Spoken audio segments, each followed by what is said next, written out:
Afternoon. Joining me from the Maryland Department of Health are Secretary Dennis Schrader and Deputy Secretary Dr. Jinlene Chan, as well as the Executive Director of the Maryland Primary Care Program, Dr. Howard Haft. Thanks to the continued resolve and vigilance of Marylanders, our state was recently ranked as the safest state in the nation during the COVID-19 pandemic.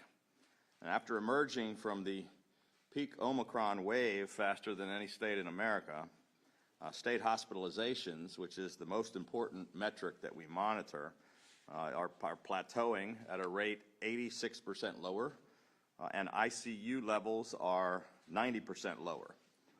In my State of the State address back in February, my message to Marylanders was that we must all learn to live with the virus, not to live in fear of it. And I want to thank the people of Maryland for doing exactly that. Our state public health response has now fully transitioned from an emergency into an ongoing operation of state government. And as the next phase of our nation-leading response and recovery, today I'm announcing our COVID-Ready Maryland plan to maximize all of the available tools and treatments for preventing severe illness and keeping people from being hospitalized, and to maintain an ongoing state of readiness over the long term so that we are well prepared to respond to any emerging future variants or any potential waves or surges. The first pillar of the COVID-Ready Maryland plan will expand on the federal Test to Treat program to make it easier for patients to get tested and to start treatment in the same visit. Too often, if people tested positive, they'd have to wait to get a doctor's appointment and then get a prescription and then go to the pharmacy to try to get that prescription filled. And that cumbersome process sometimes led people to decide just to go to the hospital instead, which placed further strain on the healthcare system. So the Test to Treat plan changes all of that and makes it all a one-stop process. We recently launched a Test to Treat at our State Center site in Baltimore City, where visitors can receive a rapid COVID-19 test, and if they test positive and treatments are appropriate, they can receive a clinical evaluation and a prescription for oral antiviral pills and have it filled right there on site. And all of that is at no cost. If you don't have time to go see a doctor or visit one of these sites, we have also established a free self-referral service in partnership with the University of Maryland Medical System, where you can simply set up a telehealth consultation and receive a prescription if warranted without leaving your home. Just over the last few months, we have nearly doubled the amount of Test to Treat locations in the state. We currently have 88 locations, and through the COVID-Ready plan, which we're announcing today, we will be expanding our Test to Treat infrastructure so that we're able to activate dozens more urgent care and ambulatory care providers to provide these services. As part of our continued focus on protecting our most vulnerable, we have made sure that every single skilled nursing home facility in the state is now aligned with a pharmacy partner for testing, vaccines, and therapeutics. And as a result of our aggressive efforts earlier this year to secure more testing supplies, we now have on hand approximately 2.3 million rapid at-home tests. Especially important as we head into fall, we continue to make these resources available to every single school system all across the state. The second pillar of our COVID-Ready plan is increasing and maximizing the utilization of therapeutics, which are a relatively new and effective tool in our arsenal in fighting the virus, and are rapidly becoming more prevalent and more important.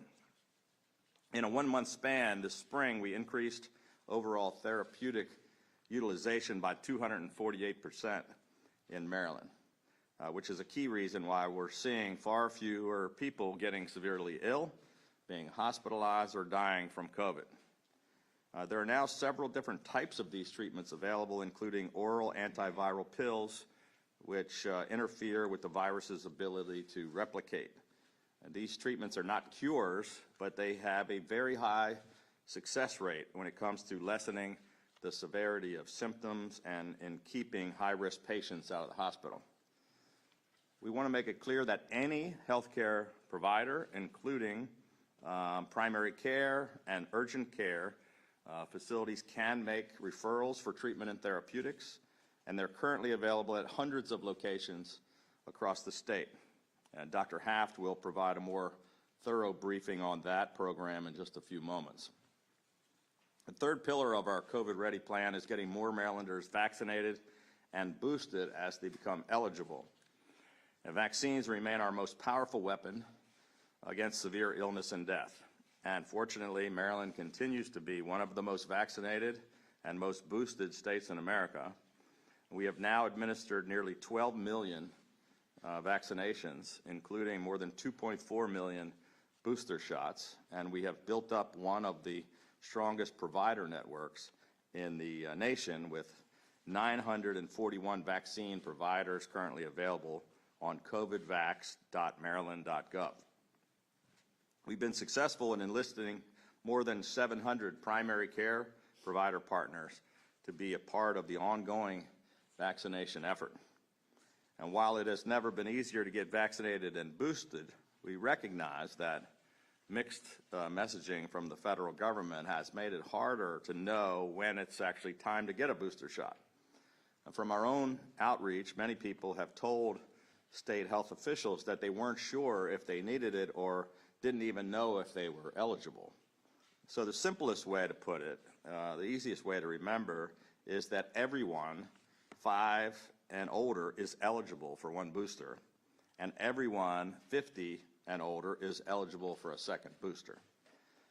All of the data shows that protection from the vaccines does wane over time, and so no one should consider themselves fully protected unless you have gotten a booster shot. And to cut through the confusion, today we are launching a new web portal that will let you know within seconds whether you are up to date on your COVID-19 vaccines. And if you're not up to date, you will be directed to the site where you can immediately schedule an appointment. In the coming weeks, we anticipate that COVID-19 vaccines will also become available for Maryland children 5 years of age and under, and Dr. Chan will be providing an update on that in just a few minutes. The fourth pillar of our COVID Ready plan is outreach and public awareness. Our GoVax call center remains available to Marylanders 7 days a week at 1-855-MD-GoVax, and it has now facilitated nearly 2 million vaccine appointments. We're in the process of conducting a number of text and phone campaigns around eligibility for booster shots, scheduling vaccine appointments, and raising awareness of therapeutics. This week, we are also launching the next round of our public service announcements on television and through social media, featuring testimonials from families who have been affected by COVID. The fifth pillar of our COVID Ready plan is surge preparedness. Through the Maryland Department of Health and our multi-agency task force, as well as our ongoing coordination with the White House and federal officials, the state continues to constantly assess any possible impact of emerging variants, to monitor levels of community transmission and outbreaks, and to maintain critical public health resources, including a robust variant sequencing program, PPE supplies, hospital surge capacity, and contact tracing for high-priority cases and vulnerable populations. And we have also provided record levels of funding to local health departments to bolster their preparedness efforts. We continue to stand ready to adapt and respond just as we have over these last 2.5 years. After this press conference, the First Lady and I are hosting a special thank you reception at Government House to honor and thank many of the countless heroes who have helped our state lead the way in responding to COVID-19 and who will ensure that Maryland continues to lead the nation in health and economic recovery. The most important thing we can all do to support our healthcare heroes as we go about our daily lives and as the number of cases goes up and down is to continue to be smart and to exercise personal responsibility so that together we will continue to be COVID ready and Maryland strong. With that, I'm going to turn it over to Maryland's Health Secretary Dennis Schrader to discuss more about our expanded Test to Treat programs.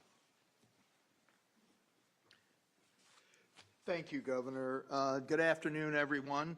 On June 1st, the Department of Health issued an invitation for bids, or it's also known as IFB, for urgent care centers, ambulatory centers, community providers, or pharmacies in the state that already offer COVID-19 vaccination, testing, and therapeutic treatment to apply for funds to rapidly expand COVID services when needed.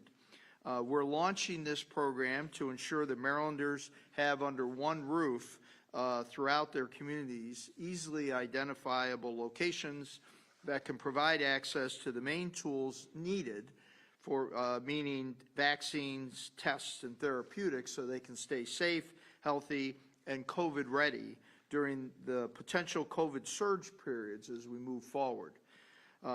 Having COVID service centers on the ready throughout the state and making sure Marylanders know where they should go to access them if they need to will also alleviate undue pressure on emergency rooms and hospitals as a whole. This is one of the lessons learned from our experience through the Omicron surge earlier this year.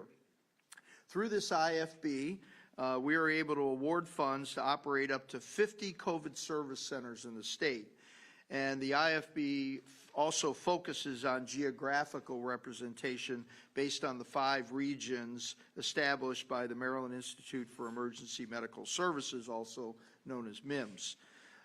As the governor said, as part of the COVID ready, the Department of Health will continue to closely monitor the transmission of COVID-19 and the emergence of new variants in the state and region, and we have been doing this every day for 2 years. When it comes to activating the service centers, we'll make a data-driven decision using our invaluable state data, CDC's community-level indicators, and other information, as well as our discretion. I want to encourage all of the interested entities to take a look and apply for the opportunity to establish a COVID-19 service center. All of the details are on EMA. The link is emma.maryland.gov. I also want to remind any interested parties that it closes on June 30th, so please apply now if you're eligible. I'll stop there and turn it over to Deputy Secretary of Health, Dr. Chan, to talk about the pending pediatric COVID-19 vaccine. Dr. Chan?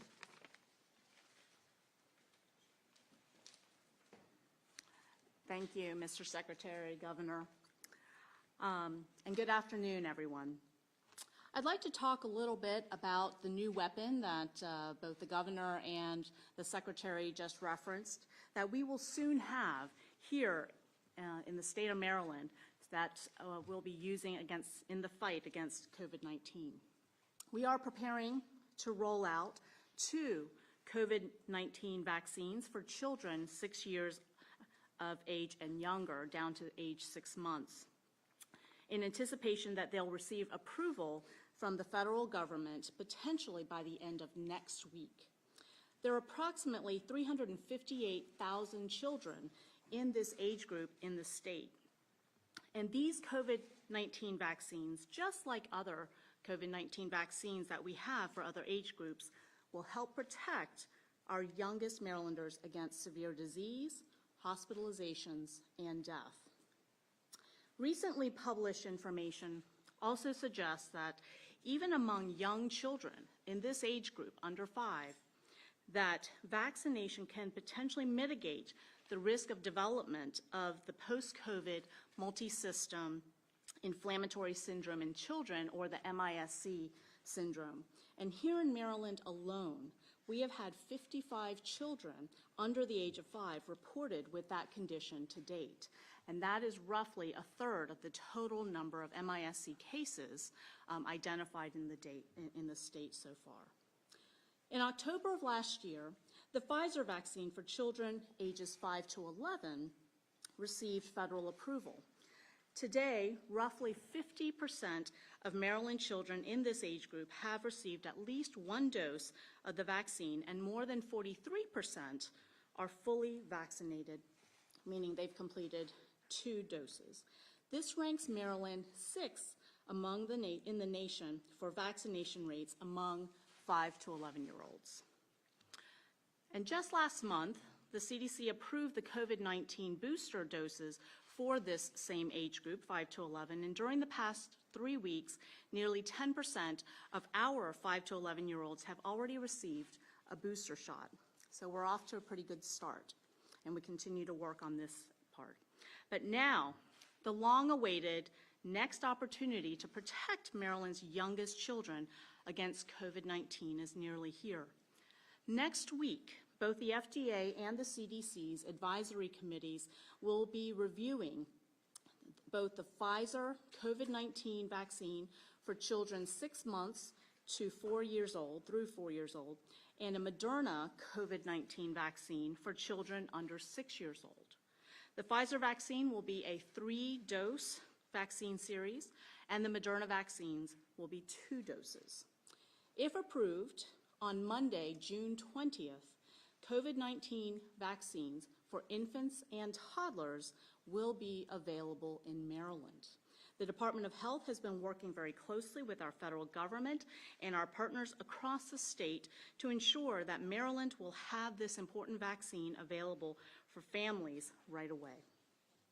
In anticipation of this, yesterday we completed our first order of these vaccines, and we expect to receive approximately 65,400 doses initially, with additional vaccines to come. Again, all of this will be pending, and so we'll be watching next week the review and approval by both the FDA and the CDC of these vaccines before they are authorized for use. Our goal with this age group, as it has been for all age groups, is to distribute these COVID-19 vaccines equitably across the state, offering and using our vast network of pediatricians, family practitioners, federally qualified health centers, and local health departments who will be at the forefront of this vaccination effort. To further help parents make the best and informed choice about vaccinating their children, the Department of Health has dedicated a page on our covidlink.maryland.gov website specifically for parents and guardians.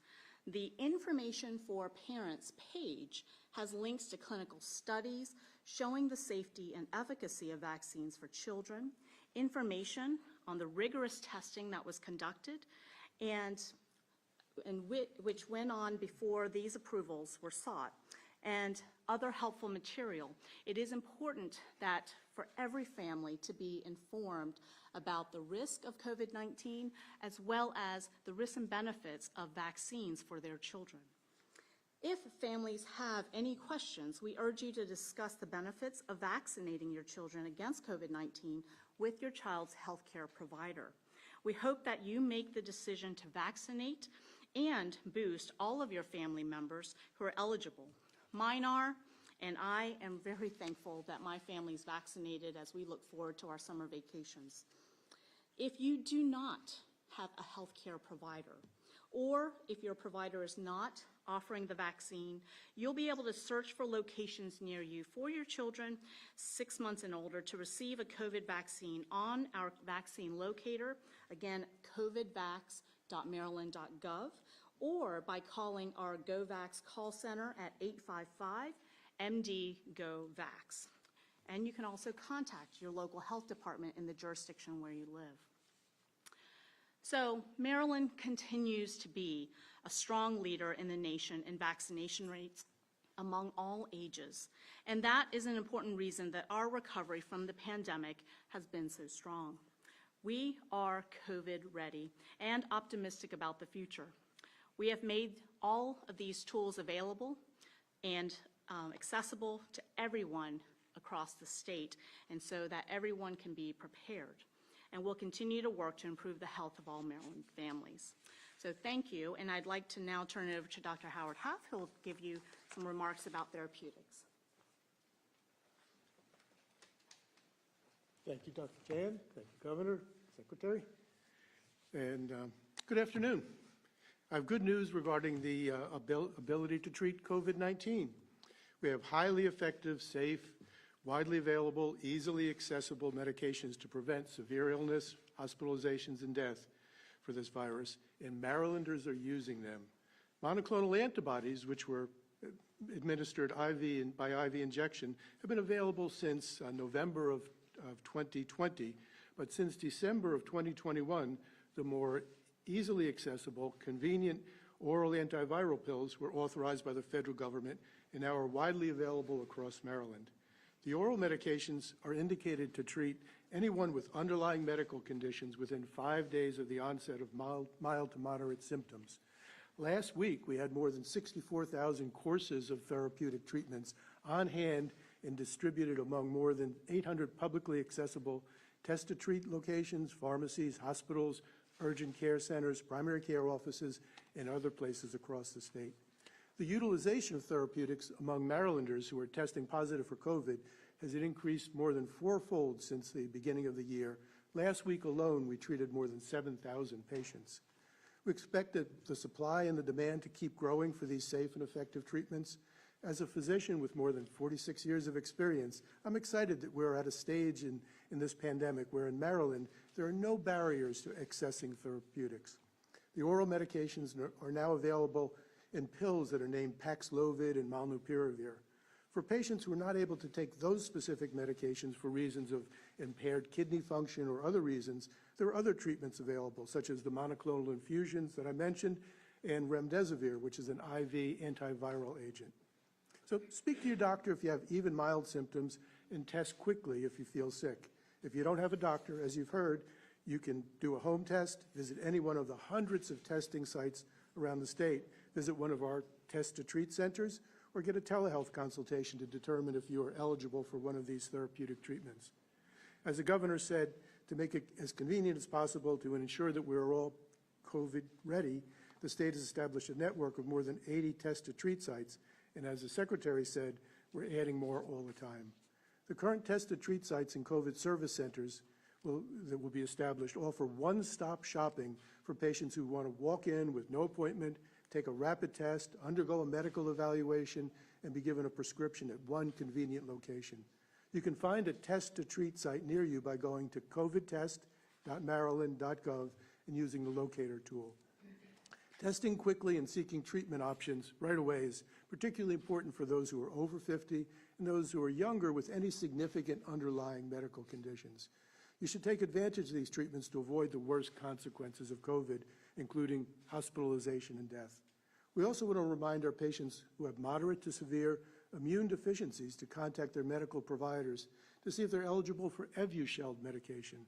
This is a therapy that's provided as an injection that produces protection against COVID infection for many months in the future. COVID may be with us for a long time into the future, but the very good news is that we have vaccines to protect ourselves and our community and medications to treat this disease safely and effectively. Thank you very much. Governor, I'll turn it back to you. Well, thank you. With that, we'd be happy to take a few questions. Governor, earlier today, you released a report calling for a criminal investigation of Baltimore City Public Schools and grade changing in reference to the IG's report that came out 2 days ago. What is in that report? Project Baltimore has been reporting for 5 years. Why do you think officials in the city, the state's attorney's office, the attorney general haven't already called for a criminal investigation or launched it? Well, it's a great question. I mean, this has been kind of an ongoing process that's taken far too long. And yeah, as you know, and you did a great, your station, your Project Baltimore, I think did a great job uncovering some of these facts and bringing them to people's attention. We have been, speaking out about this, trying to get to the bottom of it from the beginning. Baltimore City Schools did their own investigation, which said none of the wrongdoing took place. So that was obviously a fraudulent report that covered up the wrongdoing. I fought to, the legislature killed President Obama's ESSA legislation to try to make schools more accountable and to fix persistently failing schools. It made us, when they failed to do that, the least accountable school system in America. I kept fighting for years, and we pushed for much more accountability. Most of our efforts were not successful.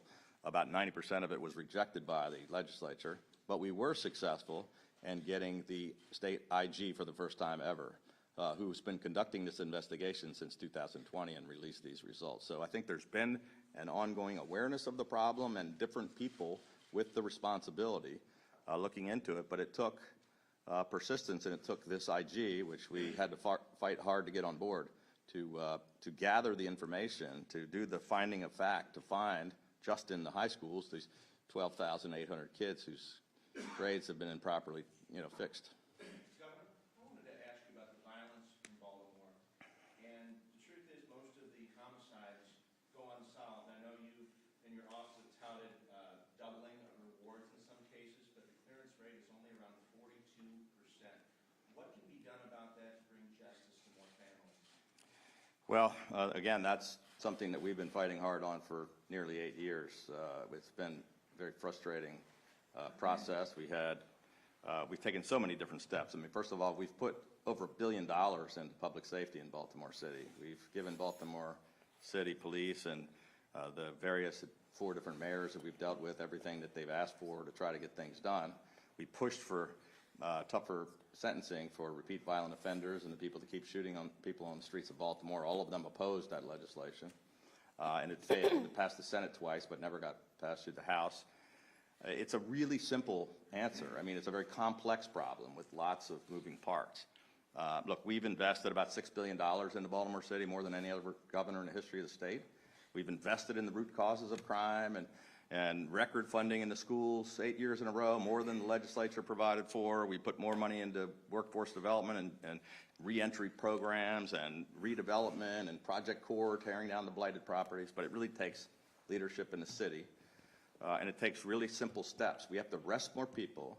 We have to prosecute more people. And the really bad guys that keep doing the shooting have to go to jail. So we have to convict more, and we're not. We're not arresting enough people, we're not prosecuting enough people, and we're not sentencing enough people. None of those things are happening. So arrests are way down, I think nearly 80 or 90%. The prosecutions, we prosecute like 30 people a year in Baltimore City for first-degree murder, for 300 murders. It's outrageous.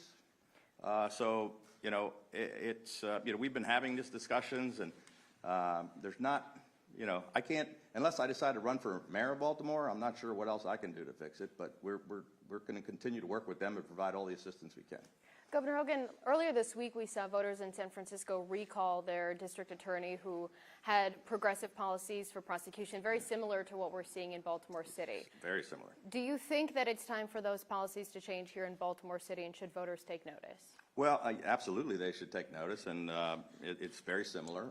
Unfortunately, Baltimore doesn't have the ability to do any kind of a removal process like they could do in San Francisco. There is an election in July. There is an election in July, and I think voters ought to take notice, and they ought to take a look. I mean, obviously, I've supported Through Vignaraja, even though he's of a different party than I am. It's an unprecedented move, but I just said, there's one guy that wants to talk about getting tough on criminals, violent criminals, and that's the only one. The current prosecutor is failing.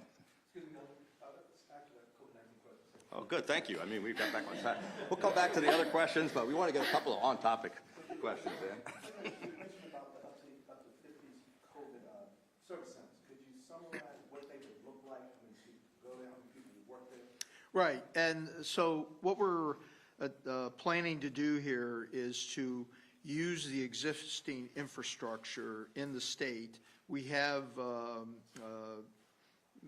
well over 150 urgent care centers, and what we want to do is that's why we're doing a competition with the invitation for bids, but those that are already providing care on a regular basis, who have doing testing, doing vaccinations and therapeutics. When a surge comes, we want to be able to work with them and give them the resources, but we don't want to wait till the surge comes. So we want to pre-position these 50 so we have an arrangement with them already. They're in a warm state, which is where we are now, where they're doing the work at a certain level. When the surge comes, we would move in and help them with resources, give them money, and so it would look just like a normal urgent care center, but we may help them by adding a tent, so it's to give them expansion capability. We might bring people. We would provide them more therapeutics. So we're going to be building those relationships. We're anticipating that, like the last couple of years, that it's possible this fall we may see such a surge, or later in the year, and we want to get prepared now. Governor, continuing on the topic of COVID, the White House held a briefing today in which they discussed having to make some tough decisions regarding their scramble to find funding to help pay for vaccines, including next generation vaccines. Some of those tough decisions involve taking money away from stockpiles for PPE and for testing. How concerned are you that the lack of federal funding might in some way hamper the state's ability to get PPE or to even get the vaccines that you're expecting? Yeah, I'm not concerned about that at all. I didn't see the president's press conference today, but we have weekly calls with the White House. I just had a separate private call with Dr. Jha, who's the head of their program. Never expressed any of those concerns to me or to any other governors and on any of the group calls. You know, I think we have plenty of funding. We have plenty of supplies of PPE and vaccines, and so without seeing what they said today, I'm not sure what it was about.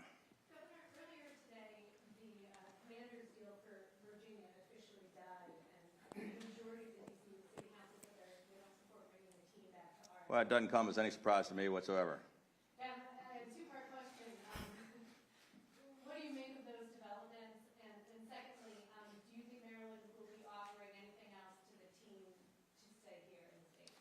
Look, you know, the Commanders currently own a large property and a stadium in Prince George's County, and as far as I know, currently after that action in Virginia, there's no other potential place for them to go but to stay in Maryland, and we assume that they will, but we haven't had any conversations since Virginia rejected the idea. Do you think that Maryland would offer additional incentives if perhaps the team was owned by someone other than their current owner? Look, I think we've invested $480 million in the Blue Line Corridor, all of which will help that stadium. You know, I don't anticipate us doing anything else to support, regardless of who owns the team.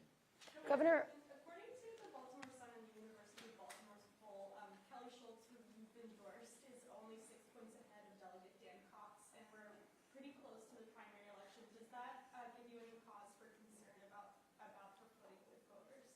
You know, it's just what I've seen is, you know, voters don't seem to be focused on this election. I mean, the same issue is, I think the highest person has 20% on the Democratic side, and that's all.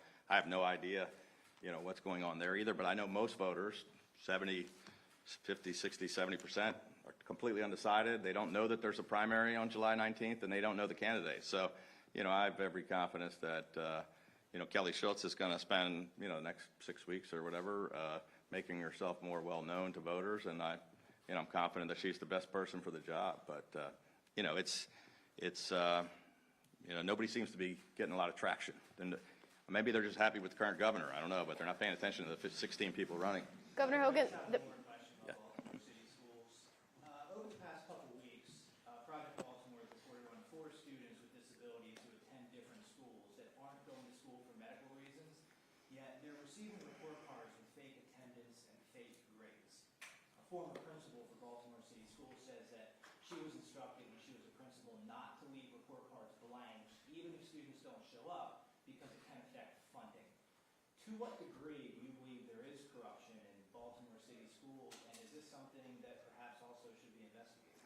Well, I saw your report and found that outrageous and unacceptable as well. And you know, I don't know all the details of it yet, but it sounds very similar to North Avenue telling local school administrators and those administrators telling teachers that they had to write false grades. This is a different angle on it, but it's the same probably violation of people being told to do things that are fraudulent. So, yeah, I will discuss it, get more detail. Probably it's something that the IG should do more investigation into before deciding. I mean, I can't make a determination of guilt of the criminal violations. Our job, after they did the finding of fact, he did everything he had the power to do, and we've just asked to refer the other cases to the people that can do the criminal investigation, but it's not up for me to make that final determination. But it's outrageous. If the facts that you've been putting out, the people that you've interviewed, if the IG finds that credible, I would imagine that might be passed on to criminal investigation as well. Governor Hogan, the back and forth that we've seen between you and the mayor when it comes to crime in the city, you've swapped letters and statements. The mayor has invited you to come to Baltimore. Should we expect to see you in the city in the coming future? And do you think that would really address some of the root problems that we're seeing? Well, it's not really about the mayor and I. I mean, this has been going on for 4 mayors now since I've been governor, and we still haven't fixed the problem. I've had multiple meetings with the mayor. We talk on a weekly basis with the police commissioner, Maryland State Police. We're in constant coordination. We've given them on July 1st, they're going to get the $48 million that we gave them. Every single thing that they requested, we've done.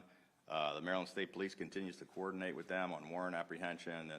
But I don't think doing a publicity stunt, driving around the city with them. I'm in the city every single week, driving around with him so he can show me how he's really solving crime when they're not, is not going to be probably something I'm not interested in.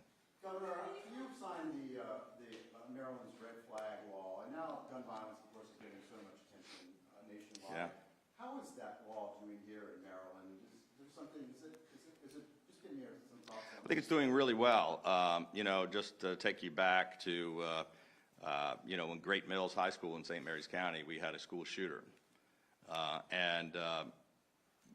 There was a school resource officer who killed the person before they could injure many more kids, almost the complete opposite of what happened in Texas. We had one, it was instant reaction, and they took out the perpetrator.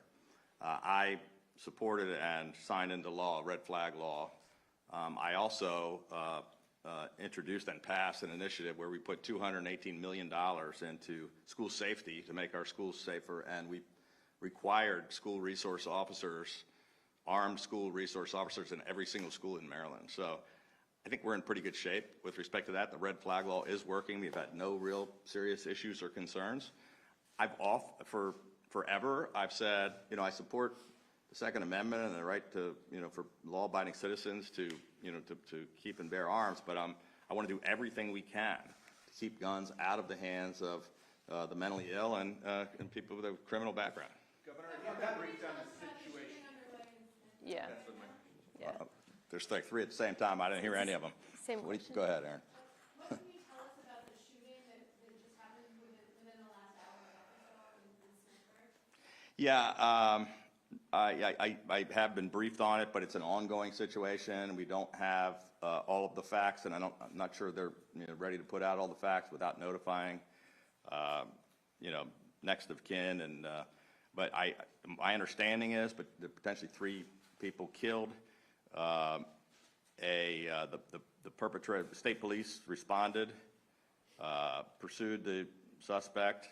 Suspect fired and shot state trooper in the shoulder, who then returned fire and shot him back. And I don't know the status of the shooter, but it's an ongoing, developing situation. I just told you everything that we've been briefed on. I know there's probably more to it, but it's just happened just before we came out here. So I would say Maryland State Police will be providing more information later as it's available. Last question. Oh, good. Dr. Chan, you're going to close this out strong. Yes. There's a potential of parents who are getting their children vaccinated, but there's still a little bit of fear with even COVID-19 vaccine, especially to those who are young. What advice do you have for some of these parents? It is, first and foremost, I think that parents should talk to their child's healthcare provider so that their questions can be fully answered. The other piece that I've heard from parents is that they don't think that COVID-19 affects young kids, And that's true when you only look at comparing young kids to older adults, 65 and older. We know that the risk of hospitalizations and death is much higher in that age group. However, if you look at, at young kids, so this is the under 5 age group, just this year alone, to date in 2022, we've had over 300 kids under 5 who've been hospitalized. And so that's not a small thing. And I know that for me, I don't have young kids anymore, but hospitalizations are something that we want to prevent, and vaccines are a path to being able to do that. If there's a tool that would help families and help parents protect their children, which is our greatest, that's our future, that's our greatest asset, wouldn't you take it? So learn the facts, understand the risks, and that vaccines are truly, as the governor alluded to, still our greatest tool in the fight against COVID-19. Thank you all very much.